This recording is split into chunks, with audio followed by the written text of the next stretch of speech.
इस समय हमारे साथ वंश दुबे हैं। ये भी यहाँ पर साख विसर्जन के लिए आए थे, लेकिन जिस तरह से अभी हमने आपने देखा होगा हमारे एक लाइव में, जिसमें साख विसर्जन यहाँ पर करने के लिए इस समय कितने श्रद्धालु आ रहे हैं, उनके साथ साथ ये भी ध्यान रखा जा रहा है वॉलंटियर द्वारा कि यहाँ पर किसी तरह का प्रदूषण ना हो, प्लास्टिक की चीज़ कोई इसमें ना हो और कोई अन्य ऐसी चीज़ ना हो जो कि हमारे इस तवी नदी को प्रदूषित कर सके। इन्होंने भी इस बात को काफ़ी इस पर ध्यान देकर हालांकि इस बात को जिक्र किया है। वंश, आप क्या कहना चाहोगे कि जिस तरह से लगातार हमारी इस तवी नदी में प्रदूषण बढ़ता जा रहा है और इन दिनों में भी प्रदूषण बढ़ता है, और क्या कहना चाहोगे? भैया सबसे पहली बात तो ये है कि माँ बावे वाली के चरणों से ये पानी आता है, ठीक है, इसको गंदा ना करें। देखो माँ के लिए बहुत श्रद्धा रखते हैं हम लोग, मतलब 9 दिन के लिए हम नवरात्रे रखते हैं, सब कुछ रखते हैं। हम सोचते हैं कि हमारी माता रानी हमारे घर में इस बार आए। तो भैया जब तक ये पॉसिबल नहीं होगा, जब तक यहाँ पे साफ़ सफाई नहीं होगी, तो फिर यहाँ के लोग भी डोगरे जो हैं वो हर एक चीज़ सही करेंगे। बट जो बाहर की बेसिकली ऑपोजिट दुनिया है भैया, वहाँ पे थोड़ा प्रॉब्लम है। काम कर रहे हैं हमारे भाई लोग डोगरे, इनको सपोर्ट करनी चाहिए, इनको सपोर्ट करनी चाहिए। और अभी भी मैंने देखा कई लोग वहाँ से मतलब कि पुल से फेंक रहे थे साख माता को। और मैं यही कहना चाहता हूँ कि भैया साफ़ सुथरा रखो जम्मू की तवी को, क्योंकि जम्मू मंदिरों का शहर है, जम्मू मंदिरों का शहर। और मंदिरों का शहर तो देखो, एक तरफ माँ बावे वाली का दरबार है, दूसरी तरफ माँ वैष्णो का दरबार। तो ये मैं यही कहना चाहता हूँ कि तभी को साफ़ सफाई रखी जाए, और जैसे कि हमारे ये डोगरा भाई लोग काम कर रहे हैं, इनको सपोर्ट करो। बिल्कुल, ये बात भी इनकी सही है कि जो हमारी आस्था है, जो हमारे धार्मिक पर्व हैं, उन्हें मनाएं, ज़रूर मनाएं और ज़्यादा खुशी से मनाएं। और लेकिन हमारी जैसे ये नदियां हैं, हमारा जो पर्यावरण है उसका बहुत ध्यान रखें, ताकि एक नदी है हमारी यहाँ पर, उसे प्रदूषित ना करें कि वो बिल्कुल ही यहाँ पे ख़त्म हो जाए। ऐसी हालत यहाँ पर हो गई है।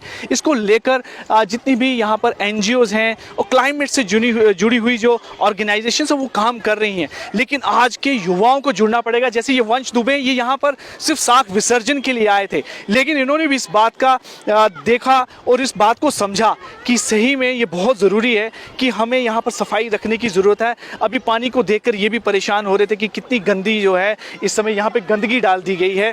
ये चीज़ें देखना जो एक चीज़ पे नज़र डलवाना चाहूँगा। एक चीज़ और देखिए, ये है एक बहुत ही इंपॉर्टेंट बुकलेट। अब ये बुकलेट रिसाइकल हो सकती है, ये किसी के काम आ सकती है, लेकिन इसको तवी में डाला गया है। अब मेरे को बताइए, तवी में डाल के हमारे भगवान की मान रखा जा रहा है? आपको लगता है ये मान रखा जा रहा है? गलत बात है ये रिसाइकल किया जा सकता है, Yes, ये किसी और को दिया जा सकता है, लेकिन ये यहाँ डाला जा रहा है। क्यों? ये सोच के कि ये सही रहेगा। अब मैं आपको बताता हूँ, इसके ऊपर एक प्लास्टिक की लेयर है, ध्यान से देखेंगे आप तो इसके ऊपर एक प्लास्टिक की लेयर है। ये जो लेयर है, ये जो प्रिंटिंग हो रही है आजकल, इसमें एक प्लास्टिक की लेयर है। तो आप सोचिए कितना नुकसान देगी, क्योंकि ये प्लास्टिक कहीं नहीं जाएगा, ये हज़ारों साल यहीं रहेगा नदी के अंदर, फिर समुद्र में जाएगा। ये सही है? और ये भगवान की फ़ोटो है हमारे पास। मैं अगर आपको थोड़ा सा दिखाऊंगा, इतनी फोटोज़ है, वहाँ फोटोज़ है। सारे लोग आते हैं, मूर्ति डाल देते हैं। भाई वो रिसाइकल हो सकती है, वो कहीं मंदिर में रखी जा सकती है, वो कहीं कहीं यूज़ हो सकती है। आपको क्या लग रहा है, ये जो नाले वाले पानी है जिसमें हम 17 नाले खोल रहे हैं, उसमें डाल के ये फ़ोटोज़, आपको क्या लग रहा है ये इनका मान किया जा रहा है? अनमोल, एक इसमें प्रश्न बड़ा ज़रूरी है, मैं आपसे जानना चाहूँगा, क्योंकि आप इन्वायरमेंट के इस काम से बहुत जुड़े हुए हो। क्या अल्टरनेटिव हो सकते हैं या किन चीज़ों को जो है इसमें जोड़ा जा सकता है? जैसे कि लोगों के पास, मान लीजिए उनके पास कोई तरीका नहीं है सिवाय कि नदी में इसे प्रवाहित कर दिया जाए, तो क्या ऐसा किया जाना चाहिए ताकि ये प्रदूषण जो है सीधे ना फेंक, क्योंकि लोग आसानी से देखते हैं बस फेंक देते हैं। देखिए, मैं इसके ऊपर हलवा लगा हुआ है, कुछ भी लगा हुआ है, और ये अगर उनको लग रहा है ये ऑल्टरनेटिव है, मतलब यही ऑप्शन है, तो फिर हमारी कुछ गड़बड़ है हमारी सोच में। मैंने बताया रिसाइकलिंग, बचपन से हमें बताया गया है कि किताबें रिसाइकल की जा सकती है। दूसरा, मंदिरों में अगर आप छोड़ दे यही किताबें, तो जिसके पास ये किताब नहीं है वो किताब ले सकता है। कितने ऑल्टरनेटिव मैंने अभी आपको बातों में ही बता दिए, तो ये बात आप भी सोच सकते हैं, लेकिन दिमाग नहीं जाता है। मैंने बताया पुराने ज़माने में कुछ और था, ये किताबें जो थी ये बिल्कुल ऑर्गेनिक मटीरियल से बनी होती थी और तब ये घुल जाती थी। आज ये नहीं हो रहा है, आज हर चीज़ में प्लास्टिक इन्वॉल्व है। आज अगर आप यही नदी में डालते हैं तो आप नदी की सैंक्टिटी को भी खराब कर रहे हैं, नदी की पावनता को भी खराब कर रहे हैं। अगर गंगा हमारी माँ है तो तभी हमारी माँ नहीं है?